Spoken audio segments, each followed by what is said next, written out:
Right now, we are seeing the clearest signs yet that the United States and China and Russia are headed for a hot war. Three huge pieces of news that are, frankly, scary as hell, that are being done in relative secrecy, and we should all be paying attention to. We'll get into these news items in a moment, but first, here's Forbes magazine. This week, is the U.S. headed for an all-out war with China? And they're asking this question because we are at a tipping point moment, and some very dangerous things are unfolding. And by the way, make no mistake about it, a war with China and Russia would be an absolute catastrophe because at worst, it would end humanity with a nuclear war, and at best, it would send us back into the dark ages. No electrical grids, no internet, no functioning satellites, basically.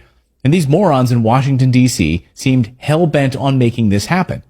Back in January, something happened that got almost no media attention. It was done quietly, in Japan even.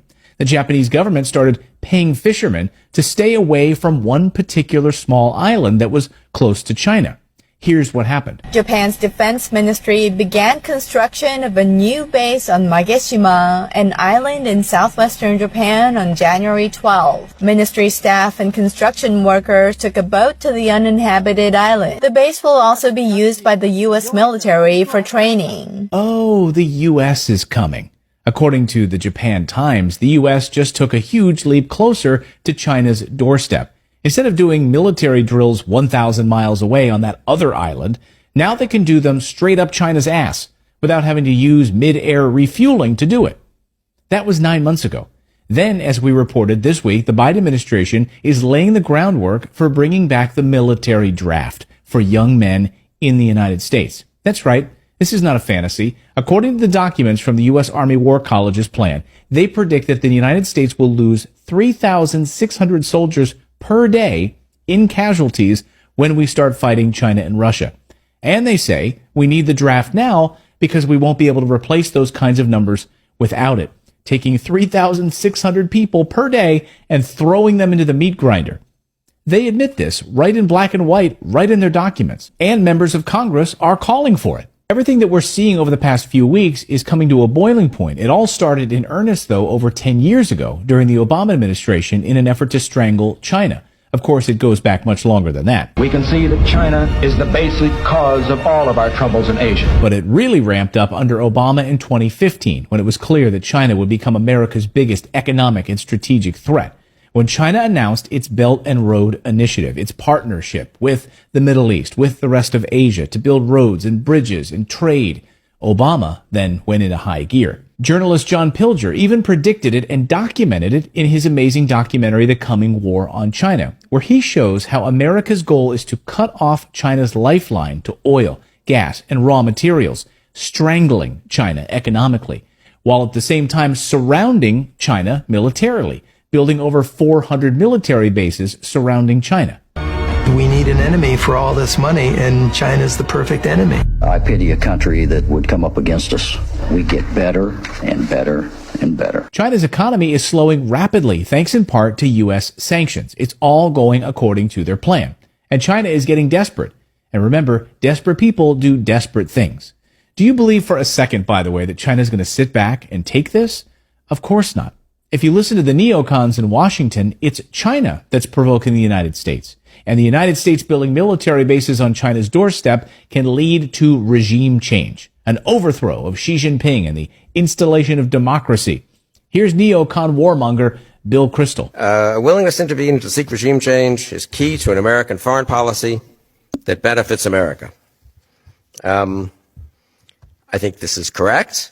I think I would notice that it says a willingness to intervene. Doesn't mean you have to intervene everywhere. It doesn't mean there haven't been ill-advised interventions, but a willingness to intervene, which implies defense treaties, commitments to allies, forward basing of troops, probably, all the characteristics of the post-1945 post-war order. What neocons are so concerned about is what China just did. Beijing just released a new map of the territorial waters and the territory that it claims to own.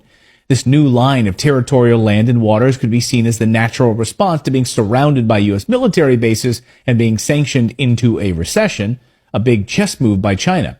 The U.S., though, is pissed about it, as you can imagine. We heard this week from the Pentagon, how can China possibly lay claim to waters that are fished by the Philippines? Neocons are pissed. Beijing released a new map of the waters and territories it claims as its own.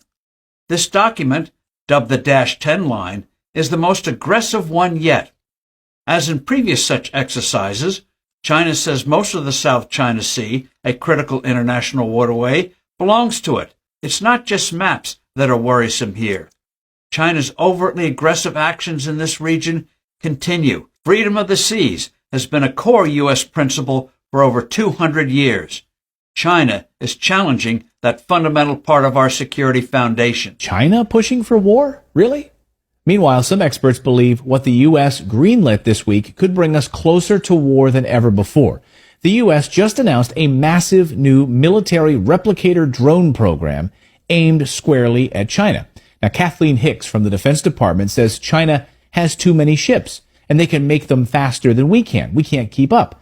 So here's what we'll do instead. We're going to go small, make a cloud of cheap attack drones that will hover over China's coast, and then we can attack their large ships faster than ever before.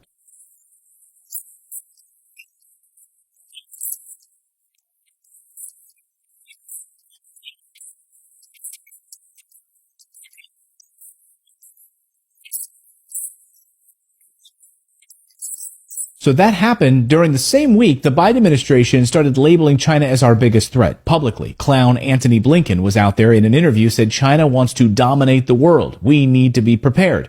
And he pointed to the Pentagon's recent report that names China as the top threat to the United States. Not Russia or Al-Qaeda.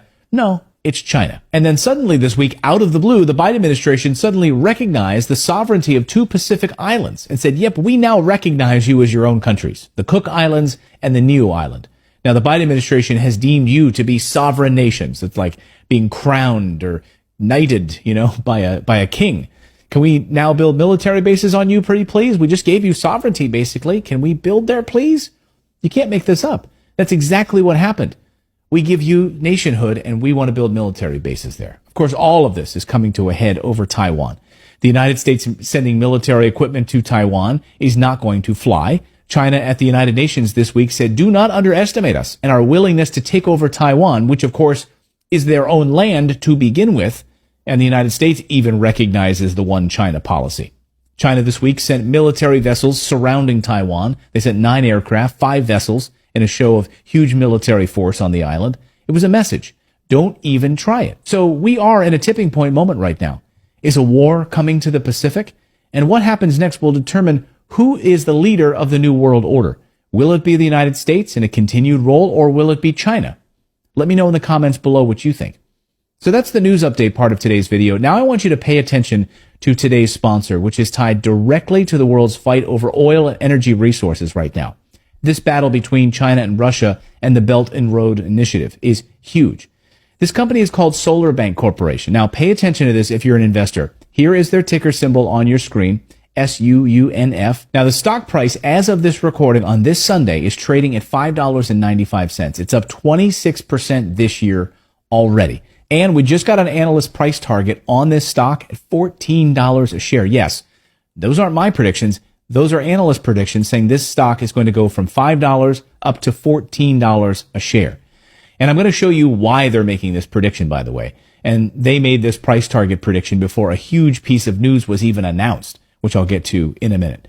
First of all, SolarBank Corporation is already a $200 million company with thousands of projects already under their belt. Basically, they build power plants that use solar energy. Yes, utility companies and the government hire them to build solar farms on tops of buildings and on ground levels of plots of land. Now, they use them to power thousands of homes nearby, as well as large offices, office parks. Again, all of it solar power, exclusively, just solar. We are in a war over energy resources right now around the world. Heck, the United States just blew up the Nord Stream pipeline, for crying out loud. And you see exactly what that has done to Germany's economy.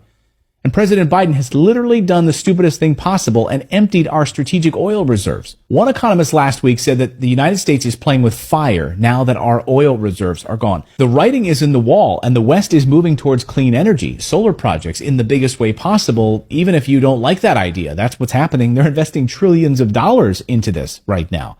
And it's so darn cheap. I'm going to show you that in a moment, because most of us have thought, wow, these solar panels, it's so expensive. It's prohibitively expensive. Not anymore. It's completely opposite. We'll show you the data. So this company, SolarBank,